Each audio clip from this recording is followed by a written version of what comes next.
Bueno, como les contábamos en el primer bloque de este programa, vamos a hablar sobre una película del año 2019 dirigida por Alan Saciaín, El Credo. Está disponible en YouTube y en Cinear. Es una película que es muy dinámica, se puede ver, o sea, es como muy fácil verla, es muy entretenida, al margen de lo que cuenta. Digo, Sí. ahora vamos a hablar también con Alan para que nos cuente sobre esta conjunción, ¿no? Como estamos hablando de algo tremendo, pero también le tenemos que dar una forma. Y narra el ascenso y caída de grupos autodenominados fascistas en la ciudad balnearia de Mar del Plata, en una comunidad que comienza contando la película esto de la desocupación, la pobreza, esa idea como de no hay futuro, por lo menos a simple vista, y cómo las organizaciones neonazis se abren paso en este contexto, y especialmente en este contexto. Sí. Y cómo los discursos fascistas calan hondo ahí. Eso por un lado. La película narra toda una década, que es la década que acaba de pasar, digamos. No es algo que haya sucedido hace tanto tiempo. Claro, la película es del 2019 y no es que es del 2019 sobre algo que pasó en el 75. No. Es del 2019 sobre algo que pasó ahí. Exacto. Y que de alguna manera terminó de pasar, entre comillas, por una cuestión de cierre de un ciclo, claro, en realidad, en el 2018. Pero seguramente también podamos hablar con Alan sobre esto de que sigue habiendo como esquirlas de eso que sucedió y de eso que hay algo ahí latente, y que también la película, si bien habla de un hecho puntual, nos propone de alguna manera entender con esas mismas bases teóricas por qué se podría repetir. Y eso me parece como una de las cosas también más interesantes. Es como nos está contando algo que al mismo tiempo nos da herramientas para entender otras cosas que pueden ser venideras. ¿No? Para leer otras cosas que pueden estar pasando. Exactamente. Sí. Y eso, bueno, es para mí uno de los motivos por los cuales está bueno traerlo hoy. Revisitar, en pleno año 2021 y a una semana de las PASO. Listo. Vamos a hablar con Alan. ¿Cómo estás, Alan? ¿Estás ahí conectado?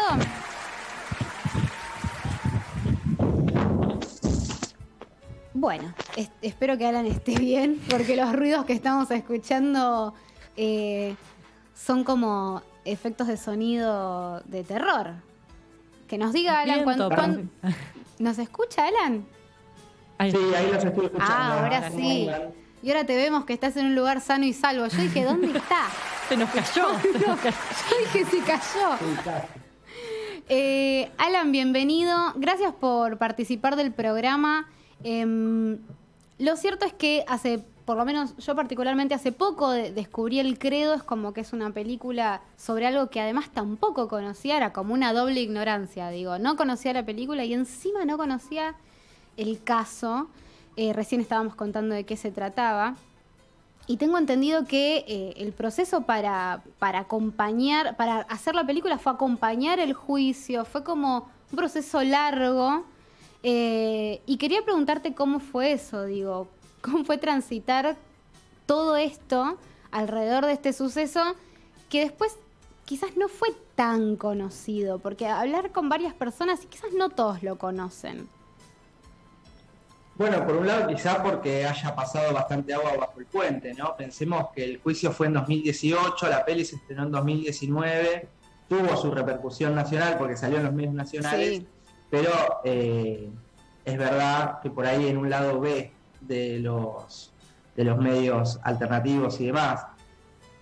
Pero bueno, remontándome un poco a cómo empezó la investigación, que después vino en el documental, me tengo que remitir casi al año 2017, que fue cuando estos casos, que aparecían muchas veces como hechos aislados, ¿no? Como un ataque en una plaza, una amenaza en algún lugar público, algún enfrentamiento entre dos personas que se conocían previamente, empezó a ir como escalando. Y a partir de ahí llamó mi atención todos estos eventos y decidimos, volver a Mar del Plata. Y digo volver porque yo soy marplatense, si bien hace ya más de 10 años que vivo en la ciudad de La Plata, pero digamos que tenía un vínculo con muchos de las personas que después fueron personajes de la peli, para que nos den su testimonio y denuncien lo que ellos ya estaban denunciando, que en realidad eran grupos autodenominados fascistas que, bueno, estaban agrediendo a compañeros LGBT,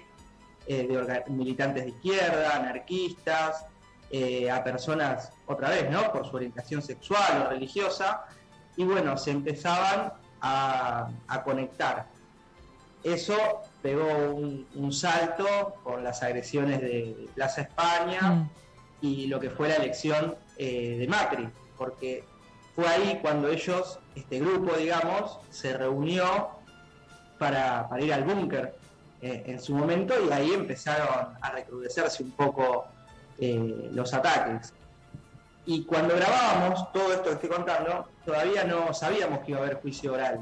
Todavía los personajes tenían miedo de hablar, claro, por miedo a las represalias, ¿no? Porque esta gente estaba libre y si bien se los acusaba, no lo hacía la justicia, sino los hacían las víctimas. Claro. Cuando tuvimos fecha de inicio del juicio oral, ahí encontramos una columna vertebral para todos estos eventos y terminar de plasmarlos en un documental. Pero ya te digo, hasta que no tuvimos fecha de juicio oral, todavía reinaba el miedo en Mar del Plata, que era cuando estábamos haciendo las primeras entrevistas. Me imagino.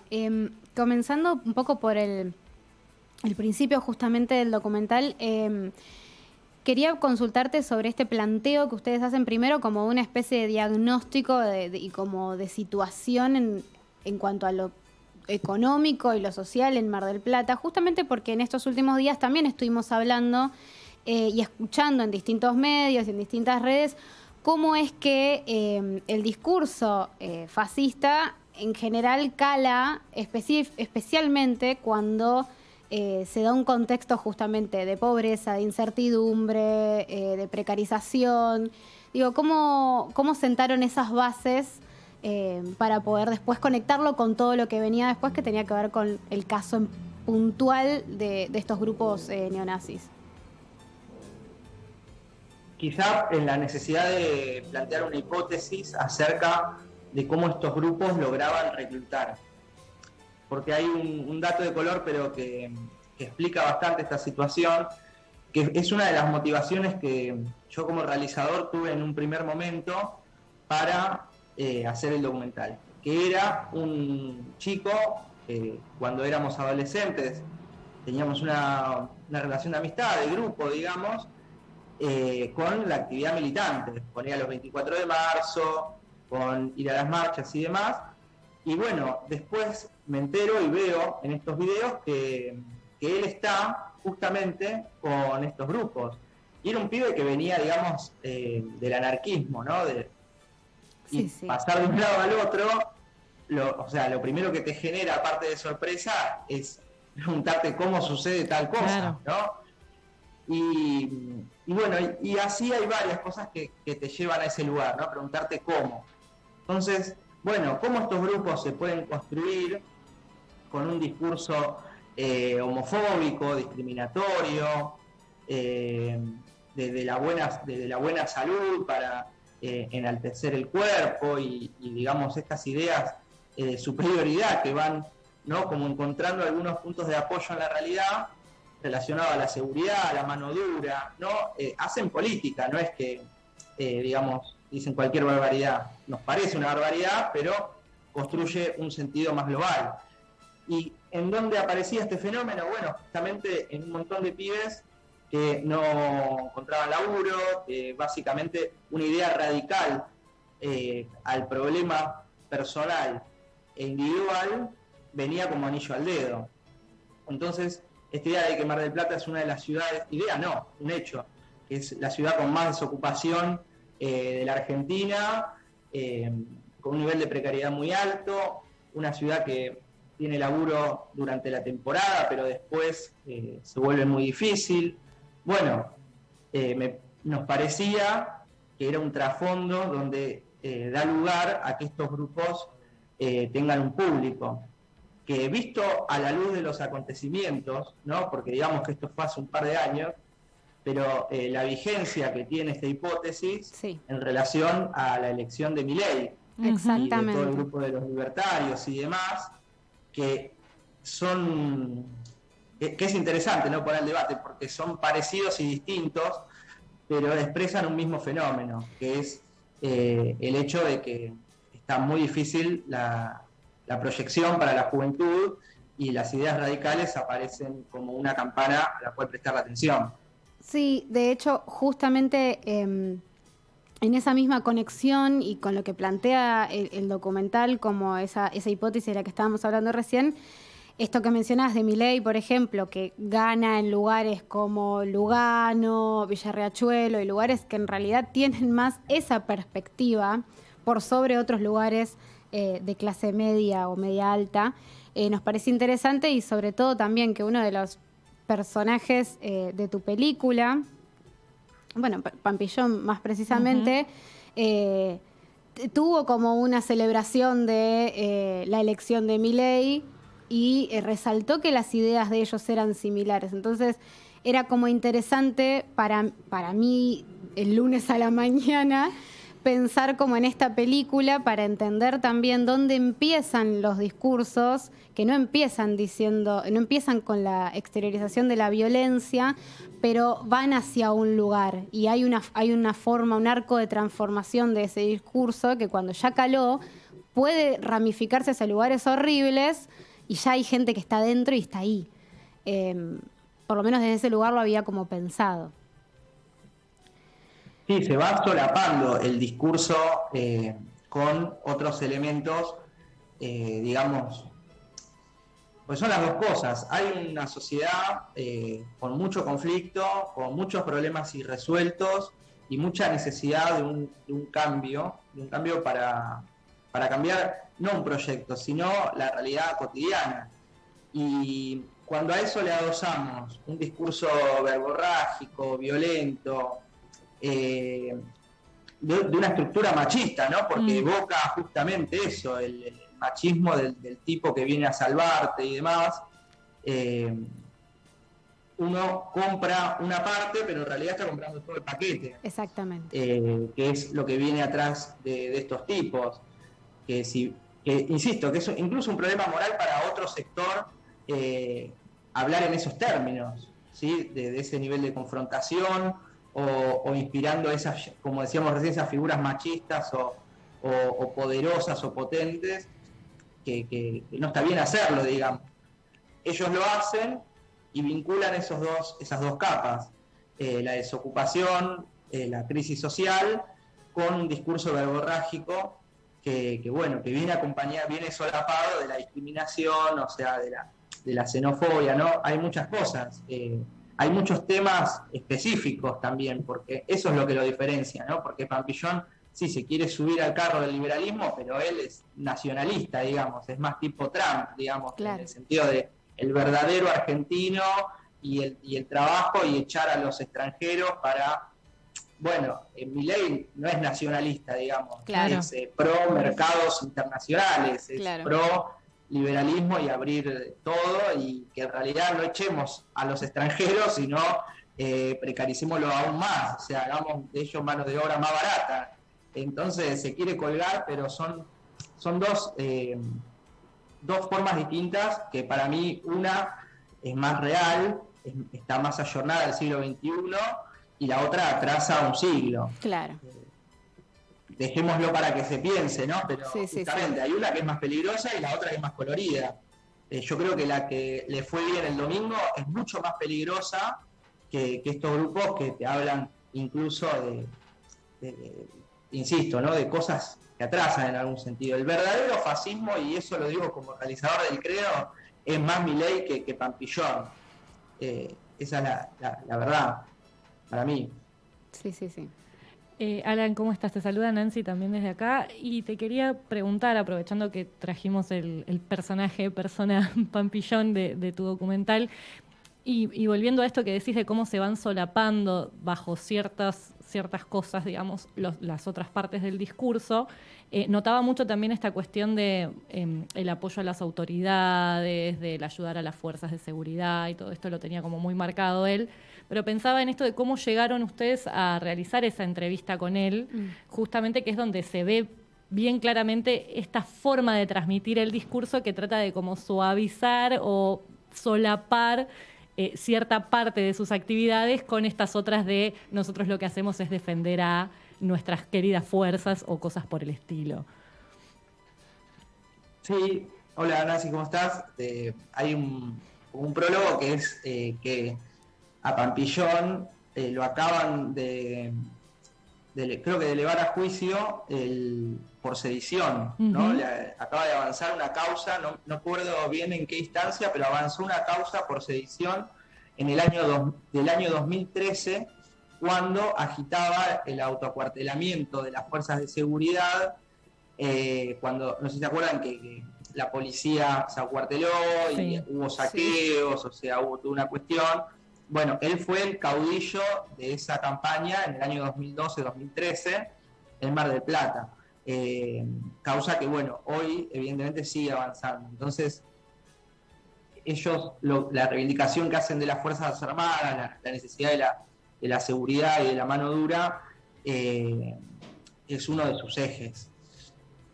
Y bueno, creíamos que a la hora de hacer un documental, que si se quiere porque tenía muchos riesgos la película en muchos sentidos, ¿no? Quedar como, se quiere una obra un poco más panfletaria, digamos, claro. Y para luchar contra ese monodiscurso decidimos incorporar otras voces con dos criterios muy importantes. Uno, que tenía que quedar en claro que lo que decía este personaje y sus allegados estaba mal, ¿no? No puede quedar para mí en una obra un mensaje dudoso que pueda llegar a alentar incluso a estos grupos a que lo difundan o que lo tomen como propio.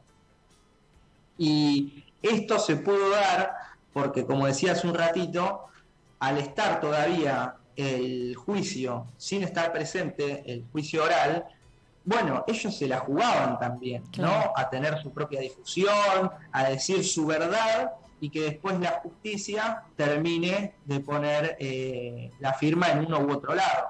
Entonces, tanto de los víctimas como de los victimarios, los dos se lo jugaron a ver cómo iba a resultar. Por suerte, la película puede contar un final como esperábamos y no tener que denunciar a la justicia cómplice con estos grupos. Y bueno, y saludamos que haya resuelto de esa manera, pero no necesariamente. Eso, cuando hicimos la entrevista a Pampillón, no estaba presente. Entonces, ellos piensan que no hay mala publicidad y se expusieron a contar su verdad y que quede a criterio del tribunal quién tenía razón en esta historia o no. Por eso decidimos entrevistarlo, no engañamos a nadie, o sea, ellos sabían de dónde veníamos. Y nosotros le pusimos una cámara enfrente y le preguntamos todos los temas relacionados a la historia, ni más ni menos. Es una sensación de estar entrevistando al enemigo en algún sentido, pero con mucho juicio de tratar los temas con la mayor seriedad posible. Por eso tampoco es que hicimos una cámara oculta o terminamos tergiversando su historia. Solo la acomodamos sin tergiversar en nuestro discurso, ¿no? Y bueno, y eso es un poco lo que se ve en pantalla, tanto de Pampillón como, bueno, de su abogado, Cristian Moy. Sí.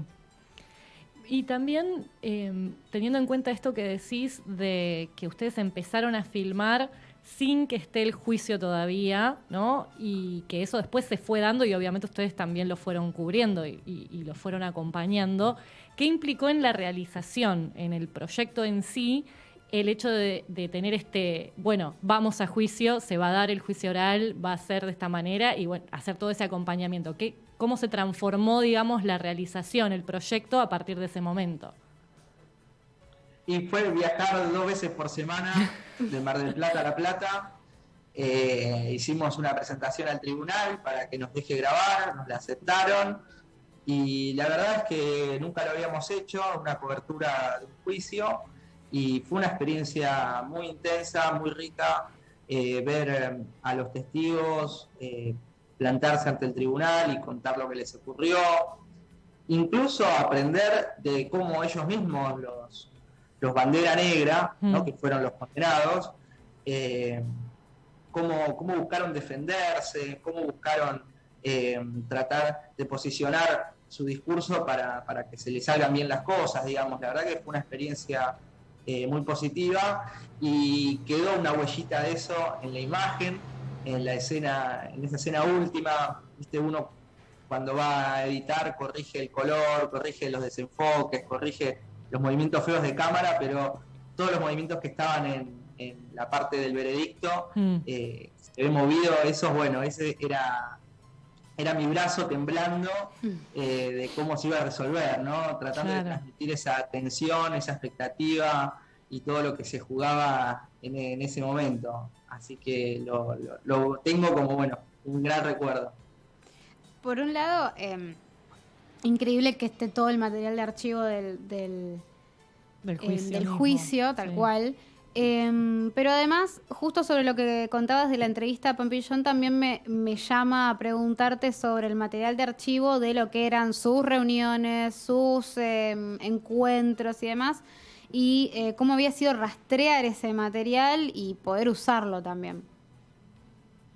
Bueno, ahí lo que hay que destacar es a todas las personas que se pusieron adelante y atrás de cámara a colaborar con el proyecto, ¿no? Que vieron que era importante, que era necesario, que había que hacerlo y desinteresadamente contribuyeron. Gerardo Decadencia, Cristian Ramos, el Duque, Fernando Lozada, bueno, no puedo nombrar todos ahora, pero son todos activistas marplatenses que hicieron todo el trabajo, que elaboraron el informe por una asamblea sin fascismo, que se lo presentaron al Consejo Deliberante y se lo entregaron al Ministerio Público Fiscal. Ellos armaron la causa en algún sentido, fueron los que bajaban todo lo que ellos publicaban en internet, se dedicaban a bajarlo y a tener captura de pantalla y a guardar los videos, y toda la impunidad que estos grupos desplegaron durante tanto tiempo. Bueno, había gente que con un trabajo de hormiga y sabiendo que esto se iba a dar vuelta algún día, hizo un trabajo enorme por colectar esa información que después la usamos en su contra, ¿no? Porque también todos esos materiales que vemos en la peli dan cuenta de esa impunidad, ¿no? De ese, bueno, digo cualquier cosa, hago cualquier cosa, lo subo a las redes sociales y acá no pasa nada. Pero bueno, insisto, ¿no? Destacar a todos los que colaboraron, no con la realización de la peli, sino con la cárcel a estos tipos. Claro. Y algo que hablábamos justo antes de que te conectaras era esto de cómo esta película, que habla de algo que es muy serio, que es terrible, que es muy triste también y que es muy cercano y tiene toda una gran oscuridad, no perdió la cualidad de, como película, también generar un entretenimiento, quiero decir, como entiéndase, un montaje dinámico, una tensión creciente. Digo, me interesaba también conversar con vos esto, cómo hacer la conjunción entre esas dos cosas. Digamos, me parece como súper interesante el resultado final en ese sentido. Bueno, muchas gracias, que lo hayan disfrutado, porque también había una preocupación constante por el espectador, ¿no? De ponerse en el lugar del espectador y tratar de transmitir algo que, insisto, no sea una exposición de un tema, o sea, claro, que no es una peli para el museo, sino que es una peli para la calle, es una peli para engancharse, para disfrutarla, para compartirla. Y bueno, es un fenómeno que efectivamente ocurrió, se vio en un montón de países. Hubo grupos, sobre todo en Europa, que se organizaron para hacer funciones de la película. Entonces yo creo que ahí, en ese punto, hay que siempre ser atentos, siempre tenerlo presente, que la obra tiene que impactar también, tiene que movilizar algo, no solo un documento que refleje una historia, sino un alguito más. Y bueno, lo intentamos. También es mi primera peli, sé que también tiene un montón de cuestiones flojas técnicas que con el tiempo fui aprendiendo y mejorando, pero eso que vos decís tiene que ver con esto, ¿no? Con la preocupación por el espectador de contarlo no de cualquier manera. ¿Cuál fue el reflejo en Europa que nos contaste que se había proyectado la película? ¿Qué pasó ahí? Digo, porque ellos tienen una historia bastante más cercana. Bueno, en un principio, a mí me hace acordar siempre esto a cómo fue el proceso de la sinopsis de la peli, porque al principio aparecía como algo aislado en una ciudad balnearia del sur de la costa atlántica y de repente te empezabas a enterar de que, bueno, tenía influencia en otros lados y que había eventos que se parecían, eventos, personajes, modus operandi, formas de organizarse, estructuras, discursos, imágenes, símbolos. Y bueno, eso, parte de un fenómeno mucho más grande. Y ahí se inscribe el documental. Y a esas personas ha llegado, voy a poner 2 ejemplos nomás cortitos. Uno fue en Grecia. En Grecia también hubo un grupo que fue caso más virulento porque hubo personas muertas, hubo un joven asesinado, hubo un montón de violencia en las calles. Ellos llegaron a tener varios diputados, ¿no? Estoy hablando del grupo Amanecer Dorado. Y también hubo un juicio, y también hubo familiares, sobre todo del chico asesinado, que no me acuerdo ahora el nombre, que se movilizaron y que traccionaron a la sociedad griega para movilizarse, y bueno, y también hubo un juicio, también hubo una fiscal que desestimaba las acusaciones, de que decía que eran casos aislados, de la misma manera que había un fiscal en Argentina que también tenía esa práctica, que tuvo esa conducta. Entonces, los puntos de contacto, la verdad es que son muchos, no te digo calcado, pero muy parecido, y bueno, ellos mismos se encontraron, sobre todo de jóvenes estudiantes y activistas, encontraron en el credo una herramienta para difundir su propia lucha. Cuando todavía no estaba el juicio en Grecia, el credo era una forma de decir, hagamos como en Argentina, claro, y movilicémonos y metámonos presos.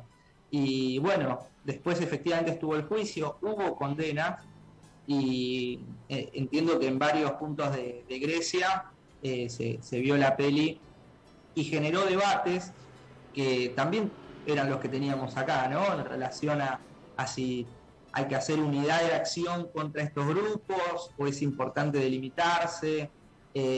Bueno, los debates que propone el documental se ve que también encontraron un lugar en el activismo griego y bueno, después algo muy parecido pasó en el País Vasco, también tuvo mucha difusión. De hecho, hemos tenido colaboraciones para los subtítulos que no los hemos hecho nosotros, sino personas que han dicho quiero hacerlos en francés, en alemán, en portugués, y todas esas traducciones de los subtítulos fueron de activistas de esos países que sintieron la necesidad de difundir el credo por este valor. Te hago una última rápida que es el estreno en Mar del Plata, que me parece como clave, cómo fue eso y ya te prometo que te liberamos. No, por favor, la estoy pasando bárbara, así que me alegro. No hay apuro. No, el estreno de Mar del Plata sin duda guarda como el highlight de lo que desencadena un documental, ¿no? Porque hay como una especie de círculo en la producción de un documental, ¿no? Primero arranca con una idea y va vinculando a diferentes personajes, y después, cuando se hace público que hay un documental haciéndose, hay otras personas que dicen, no, yo también quiero contar mi verdad. Entonces, vámonos involucrándonos alrededor de algo, de una obra. Y todo se cierra ese día que todos los que participaron en la película y la apoyaron se reúnen a ver la obra terminada. Ese es el momento por excelencia del documental, ¿no? Y tuvimos la suerte de hacerlo en Plaza España, donde estos grupos habían hecho su lugar de reunión, el espacio que disputaban, el espacio público que ellos disputaban. Si pasabas por ahí te la podían pegar, pintaban pintadas discriminatorias en el suelo, bueno, y en ese mismo lugar emplazamos una pantalla gigante. Me acuerdo que pues, como era al aire libre, teníamos que esperar que caiga el sol para poder ver la imagen. Claro. y imagínense que estábamos al lado de la costa en noviembre en Mar del Plata, o sea, frío, viento y frío. Viento y no viento. se movió nadie. La hora y media que dura la película hasta el final, 400 personas ahí, yo me acuerdo de la imagen, porque son las dos cosas, es la reposera y el mate, pero también la frazada y la almohada, ¿viste? Claro. Porque Todo, claro. era un frío de morirse. Pero bueno, estuvimos todos ahí y resignificamos todo lo que había pasado con esto, con la visión de una peli. Así que sin duda que esas jornadas, nombro ese día en particular porque bueno, se hizo en el marco del Festival de Cine de Mar del Plata. Nosotros participamos de una sección especial del festival y hubo 2 funciones previas en un cine, a sala llena, con cola, todo el mundo ahí, pero la que realmente se llevó la estrellita fue ese viernes en Plaza España, ¿no? Excelente. Alan, gracias por todo el tiempo que nos prestaste. Estuvimos charlando un montón y me parecía excelente poder tenerte esta semana, especialmente esta semana, acá en el programa para hablar de estos temas, con la excusa de la película, pero también para hablar un poco del contexto. Bueno, muchísimas gracias a ustedes y obviamente